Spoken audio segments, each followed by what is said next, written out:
Welcome to Crestron Avia.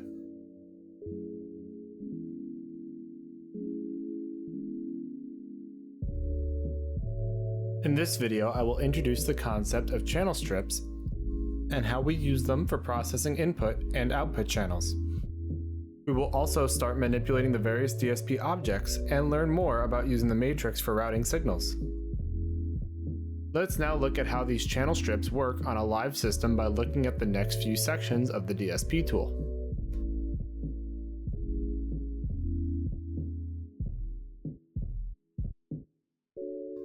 I am still connected to my DSP 1281, as I can see from my device window. I can see all my analog input channels are muted by the red circles around their channel numbers. Double-clicking the circle will unmute this input channel.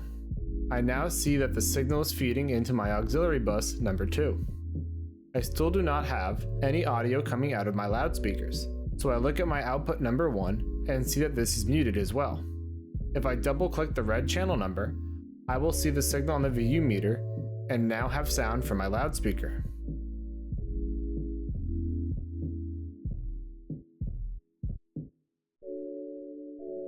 The incoming signal passes through my input channel, through the matrix at a specific cross point feeding into aux number 2, then to its destination via the analog output matrix cross point feeding analog output number 1. I can check the individual levels by hovering my mouse over any cross point in my matrix. I will see the input name, output name, and level for that cross point. Double-clicking the matrix cells allows me to mute for that specific cross point. A red circle lets me know that it is muted and no signal will pass through this point.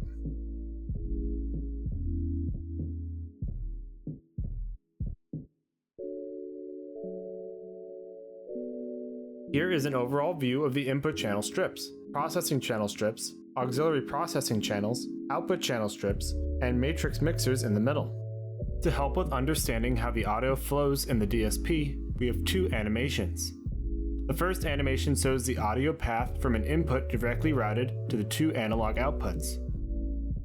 The second animation shows the audio path when we utilize an aux bus.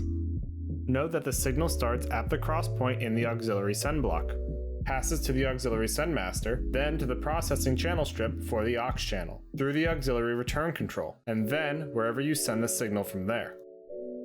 There are many applications where I would want to bring in several inputs, say table microphones, and process them all as a group.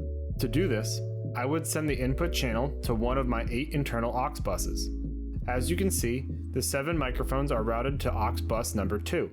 I can do individual processing on each mic as they come in, then process the group with additional processing as needed. Once I have applied the appropriate processing, I will send the mix to an analog output, or I can send it to another aux for additional processing as needed. Based on the semi-fixed architecture of the Avia line, it doesn't matter how many times the signal is routed around the DSP with the matrix. All the signals will have a fixed 3 millisecond analog to analog latency.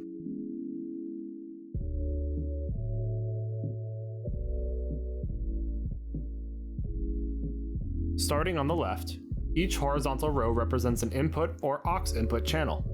Processing happens in a left to right order, starting with the gain object for my analog inputs. The aux channel starts with the compressor. Double-clicking on any of the DSP objects opens it for editing. Once open, the processing object window can be moved around the screen to be laid out anywhere you'd like. If you ever need help with an object or aspect of the DSP tool, pressing F1 on your keyboard will bring up help for that object.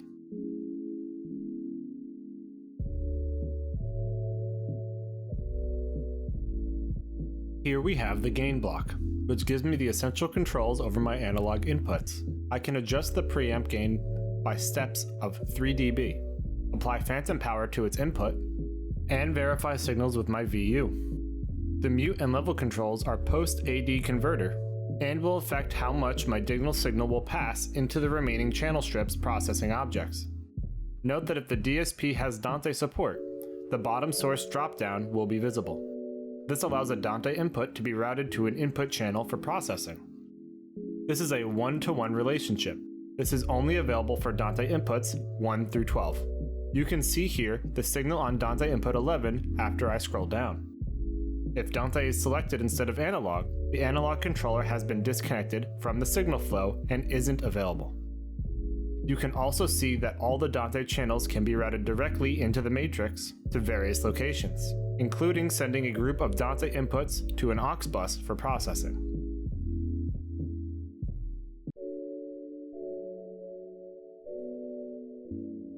Most numeric controls within the DSP tool can be modified in multiple ways. I can click the up and down arrows attached to the right of the parameter and enter the numeric value desired, or use the arrow keys on the keyboard once you've clicked in the values box. Additionally, you can right-click on the box to bring up a slider. The slider is context sensitive, so the range varies for each type of parameter through the tool. This pop-up window also provides quick controls for copy and paste of values.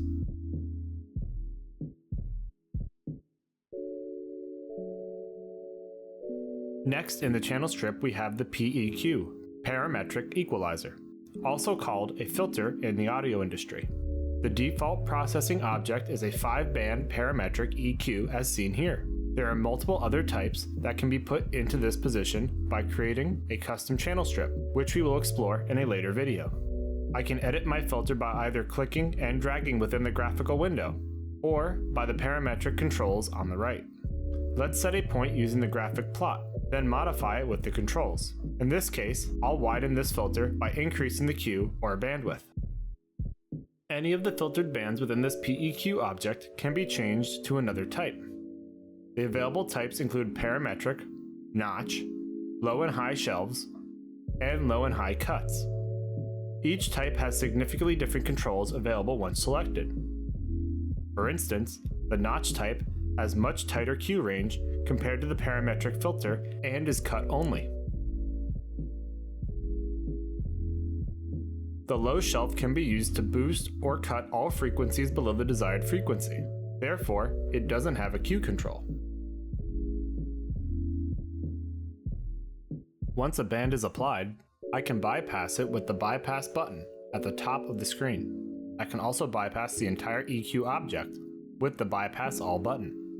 If I want to reset the entire EQ block or any individual band, there are flattened controls for each at the bottom right of the window. Next in the channel strip is a dynamic object, or a loudness control block. The object by default is a compressor, just like with the EQ. I have both graphical and parametric controls for adjusting the settings. I can set the threshold and ratio from the graphical slide, then set the attack and release values on the right. As I make adjustments, my VU and gain reduction meters will show me the affected signal level or the unaffected signal level when the object is bypassed. After the compressor, we have an input delay. This control can be set to add time-based delay for lip sync issues with video sources. Clicking bypass or setting the value to 0 will pass the signal unaffected.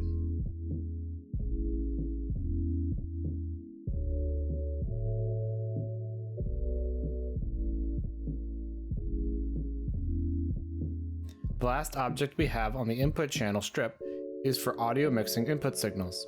The default is a gate as seen here. Just like the EQ and dynamic objects, this can be changed to other types by creating a custom strip. Other options include a ducker and gating auto mixer. The VU on the object is the last thing in the channel strip, which means it's a good reference of the signal level after the processing has been applied. In a later video, we will look at putting this, or any other VU, on a touchscreen for real-time monitoring in a live environment.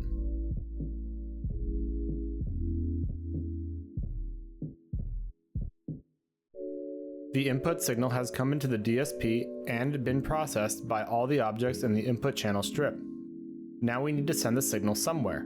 By default, no crosspoint connection are passing audio. However, we have already created a few crosspoint connections, microphones to aux2, aux2 to output 1, and input 11 to outputs 1 and 2. The matrix is broken up into groups for various input and output signal paths. As we saw with the channel strips, a horizontal row constitutes an input to the matrix. So, following from left to right, Input 1 can be routed to any of the 8 analog outputs, 8 internal auxiliary channels, the reference buses, and if applicable, the Dante output. All the destinations or outputs from the matrix are represented by the vertical columns. These 12 crosspoints set the mix level to analog output 1 for each of the analog inputs. To route input number 1 to output number 1, I would adjust this control, first row, first column. Note that right-clicking on the control brings up the fader. Sending input number 2 to output number 8 would be this control, second row, 8th column.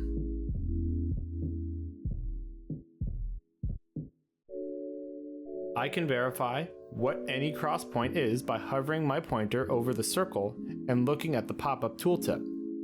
You will notice that each crosspoint has a number inscribed in the circle. This is trim level at this point. Negative 80 dB is fully attenuated.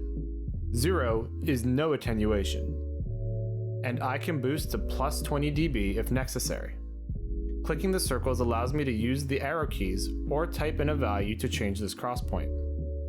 Hit return or click anywhere outside the pop-up window to hide it. You will notice that as the level changes, I get a ring around the outside of the circle. This provides a quick visual cue even when the workspace is zoomed out, and the level text is illegible. Master trim levels are provided for any input or output of the matrix as well. If I need to adjust all my crosspoint levels, I can use the controls just to the left of the rows. This control allows me to keep my processing gain structure intact, while changing the overall level to all destinations in unison. Adjusting this point by a value of 3 dB is the same as adjusting each of the crosspoints by 3 dB, but is much easier. I can also mute all crosspoints for a given input by double-clicking on the Matrix Master Trim Mute. Quick side note, this point is also exposed in simple Windows programming. As we showed earlier, the audio passed through the matrix crosspoints, and the outputs are all displayed on the right side of the screen. Below the analog outputs, I see my 8 aux sends, my 2 reference buses, and if applicable, Dante outputs. The analog outputs have channel strips with various DSP objects, just like the analog inputs, and they are edited in the same way. Output strips have additional processing objects, for instance, 2 dynamic blocks. Typically, the first would be the overall loudness control to a destination. The second would be for clip limiting, or transducer protection. We also get 2 EQ blocks for each output strip. The later video in the series about custom channel strips will go into all possible types or EQs and dynamics that can be substituted for different applications. Each output strip also includes up to 2 seconds of delay for time alignment of speakers in large spaces, or to compensate for lip sync problems. The last block in the output strip is the level block. This is the final bit of control before the signal exits the box. I have the level control and the post fader VU for verifying my signal level. Each output has a channel mute as shown here. Lastly, the level block includes full-scale controls which will allow me to match my output signal voltage to the receiving equipment specifications. Most manufacturers publish this information in cut sheets. All channels start at 0 dBFS and can be increased to plus 24 dBFS in 6 dB increments. Adjusting this level while audio is passing to speakers can have damaging consequences, so I recommend always setting this level with the outputs muted. That was a lot for this video. We looked at channel strips, matrix mixing, auxiliary busing, and overall signal flow in the DSP. Up next, we will look at creating custom channel strips along with the processing blocks that haven't been discussed yet. Thank you for watching.